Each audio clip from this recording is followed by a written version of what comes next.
The cross does not ask to be understood. It simply stands, silent and unshaken, at the center of history, inviting every heart to gaze upon it and be transformed. It is not a metaphor, not a symbol for resilience or suffering. It is the concrete moment where divine love and human sin collided, and mercy did not flinch. The cross is not an ornament. It is a wound. It is the scar of God's willingness to remain faithful, even when betrayed by the very ones he came to save. It is wood, splintered and soaked with blood. It is nails, unjustly driven into flesh. It is the stillness of a body that gave its final breath so others could breathe anew. And it is, above all else, love. Not affection, not approval, not sentiment. Love in its rawest, most enduring form. The kind of love that chooses pain over abandonment, silence over retaliation, death over escape. This is the moment where the divine answer to evil is not destruction, but embrace. Where justice and mercy kiss. The cross is not love that avoids cost. It is love that pays the entire price. Christ did not hang on the cross to prove a point. He was not modeling courage or setting an example in the human sense. He gave himself entirely, not because we were good, but because he is. As St. Paul wrote, God proves his love for us in that while we still were sinners Christ died for us. Romans chapter 5 verse 8.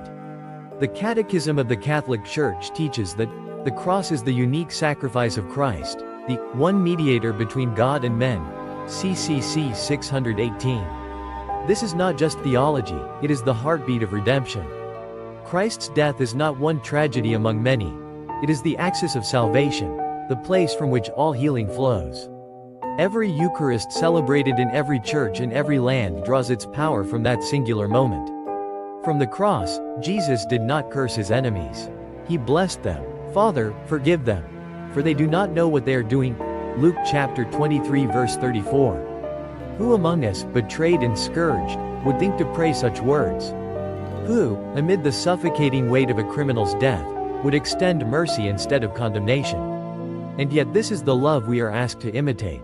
This is the love that redefines what it means to be human. The saints understood this. Saint Maximilian Kolbe, who offered his life in Auschwitz so another man might live, did so because he had been conformed to the image of Christ crucified.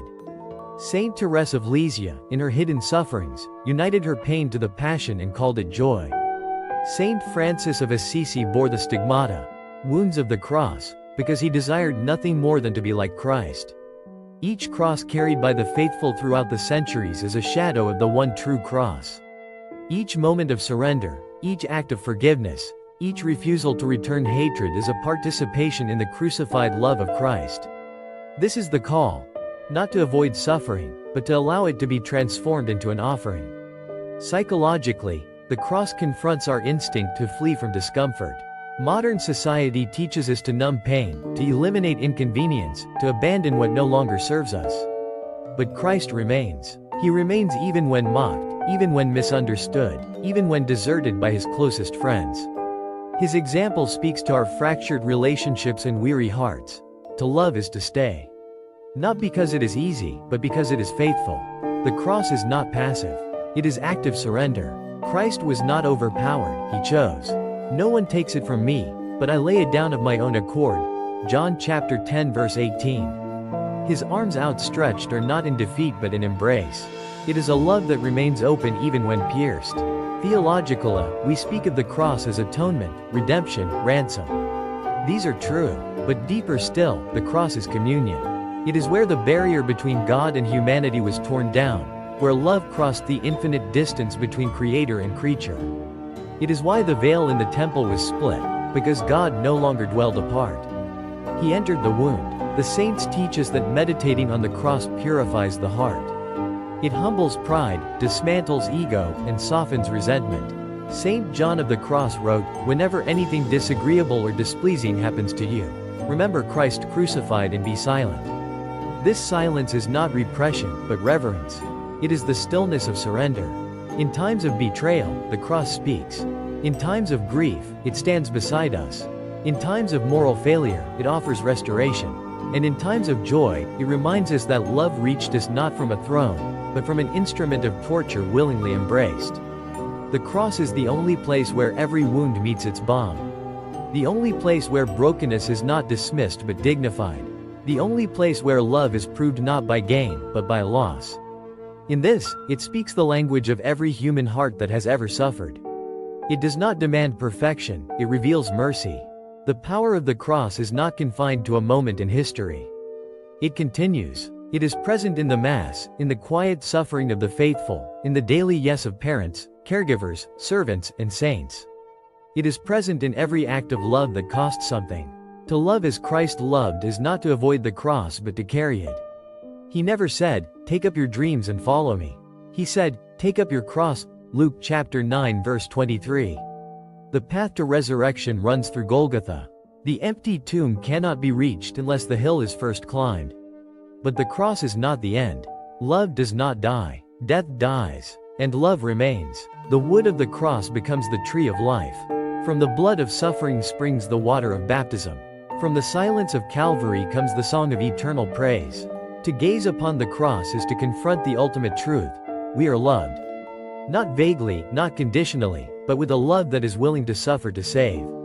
A love that bleeds. A love that speaks not in thunder, but in whisper. A love that remains. So let the cross be your anchor. Let it be your mirror. Let it be your teacher.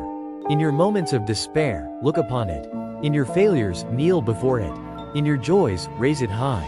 And when words fail, trace its shape upon your chest and remember, you are not alone. You are not forgotten. You are the one He loved enough to die for. Let the rhythm of your day be shaped by the cross. Let it interrupt your anxiety, redirect your ambition, soften your judgments. Let it silence your shame and give language to your hope. Let it be the compass that reorients every decision toward eternity. And let your life become a cruciform echo, open, surrendered, courageous. Let every wound you endure be united to His. Let every act of mercy you extend be an act of remembrance. Let the cross not be an accessory, but your identity. For in that sign, you conquer, not by power, but by love. Not by taking, but by giving. Not by rising above, but by stooping low. The cross is not over. It is ongoing, and it is victorious.